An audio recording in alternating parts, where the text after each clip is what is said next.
अस्सलामुअलैकुम। Welcome to एम राद।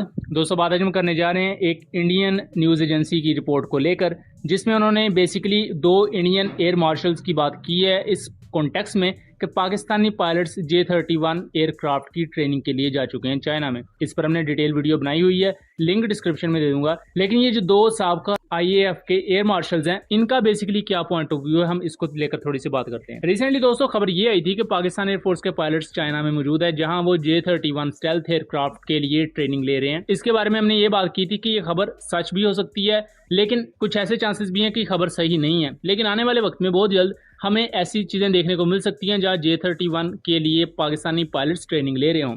यहाँ दोस्तों ये इंडियन न्यूज एजेंसी ये क्लेम करती है कि इस वक्त जो LCA तेजस एयरक्राफ्ट है वो कई महीनों के लिए पुश बैक हो चुका है, मतलब कि उसमें डिले आ चुका है। उसके साथ साथ recently Indian air vice marshal AP Singh उन्होंने भी बात की थी कि जो आत्मनिर्भरता है, यानी कि मेड इन इंडिया चीजें बनाने का शौक है, वो एक हद तक होना चाहिए। लेकिन इसका मतलब ये नहीं है कि मेड इन इंडिया के नाम पर चीजें डिले होती जाएं और इंडियन एयरफोर्स की कैपेबिलिटी नीचे आती जाए। इसी कॉन्टेक्स्ट में ये चीज भी इंडियन एयरफोर्स के एक्सपर्ट्स बिलीव करते हैं कि जिस तरह चाइना और पाकिस्तान, चाइना के पास तो ऑलरेडी 5th जनरेशन एयरक्राफ्ट मौजूद है बहुत बड़ी तादाद में, और बहुत जल्द पाकिस्तान भी साउथ एशियन रीजन में पहला मुल्क बन जाएगा जिसके पास 5th जनरेशन जहाज होंगे। तो इस कॉन्टेक्स्ट में इंडिया पीछे रह जाता है। अब इसमें एक और बड़ा इजाफा बांग्लादेश की सिचुएशन को लेकर हो चुका है, जहां जो प्रो इंडिया हसीना वाजिद थी उनकी हुकूमत नहीं रही, तो वहां से भी इंडिया को थोड़ी सी खतरा सेंस हो रहा है। यहाँ इंडिया के एक साबका air vice chief air marshal Anil Khosla वो ये कहते हैं कि रियलिटी यही है कि LCA तेजस एयरक्राफ्ट डिले हो चुका है। जो अमेरिका की तरफ से इंजन मिलने थे वो डिले हो चुके हैं,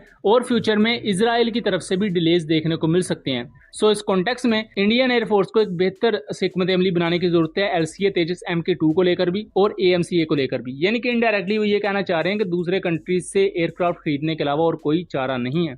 यहाँ अनिल खोसला ये भी बात करते हैं कि आत्मनिर्भरता अच्छी चीज है, लेकिन उसके बावजूद भी एक डेटरेंट वैल्यू को मेंटेन करना जरूरी है, यानी कि दूसरे मुल्कों से एयरक्राफ्ट खरीदना और एक मैच्योर टेक्नोलॉजी को अपनी एयरफोर्स में लेकर आना ये जरूरी चीज है। आपको जरूरी फैसले करने चाहिए। सेम अगर आप देखें तो GF-17 ब्लॉक 3 पाकिस्तान एयरफोर्स की अपनी एक चीज थी, लेकिन उसके साथ साथ J-10C एक ऑपरेशनल नेसेसिटी थी, यानी कि जरूरत थी पाकिस्तान एयरफोर्स की। सो इसलिए GF-17 थंडर के होते हुए भी J-10C एयरक्राफ्ट को खरीदा गया, और उसके अच्छे असरात भी हमने देखे पाकिस्तान एयरफोर्स पर। अभी तक इंडियन मीडिया इस चीज को कंफर्म कर चुका है कि LCA तेजस MK1 एयरक्राफ्ट के लिए एक भी इंजन इंडिया को अमेरिकन कंपनी जनरल इलेक्ट्रिक ने प्रोवाइड नहीं किया, जो अपने आप में बहुत ही ज्यादा खतरे वाली चीज है और कंसर्न वाली चीज है। यहाँ अनिल खोसला ये भी बात करते हैं कि इस वक्त 2 स्क्वाड्रन राफेल एयरक्राफ्ट के, इनके 36 के करीब ये जहाज मौजूद है इंडियन एयरफोर्स के पास, जो कि बेसिक डेटरेंस प्रोवाइड करते हैं चाइना और पाकिस्तान के खिलाफ इंडिया को।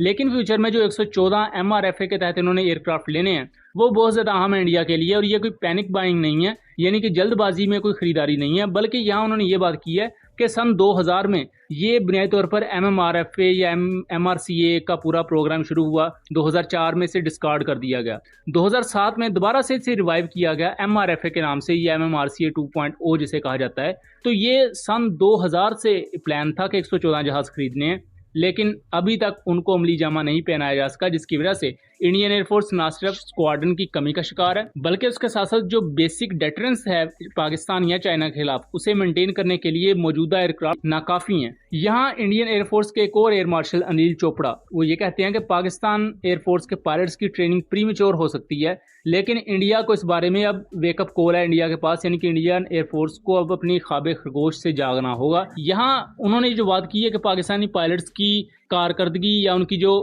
ट्रेनिंग है वो प्रीमेच्योर है, तो मेरा ख्याल है उन्हें 27 फरवरी के बारे में जरा जाके पढ़ना चाहिए कि किस मुल्क के पायलट्स की कारकर्दगी बेहतर थी और किसकी नहीं। और यहाँ एयर मार्शल अनिल चोपड़ा इस चीज का भी फैक्ट चेक करते हैं कि बेशक मेड इन इंडिया बनाना एक चीज को वो बेहतर है इंडिया के लिए, लेकिन इस वक्त दूसरे मुल्क से एयरक्राफ्ट लेने के अलावा इंडियन एयरफोर्स के पास कोई चारा नहीं है। तो मिला जुलाकर इंडियन एयरफोर्स के जो 2 साबका एयर मार्शल्स हैं, इन्होंने एक फैक्ट चेक दिया है इंडियन एयरफोर्स को, और पाकिस्तान एयरफोर्स के फैसलों पर इनडायरेक्टली मोहर तस्दीक सब्त की है कि जैसे पाकिस्तान एयरफोर्स ने वक्त रहते बेहतर फैसले किए, इससे कम बजट में पाकिस्तान एयरफोर्स ने अपनी ताकत को मेंटेन रखा, और इसके दौरान हमने इंडियन एयरफोर्स को देखा कि मुख्तलिफ अपने जो प्रोजेक्ट्स थे जो ऑलरेडी डिले का शिकार थे उनमें मजीद डिले किए। सो ये था कि एनालिसिस, उम्मीद करता हूँ चीजें क्लियर रही होंगी। मिलेंगे अगली वीडियो में, तब तक के लिए अल्लाह हाफिज।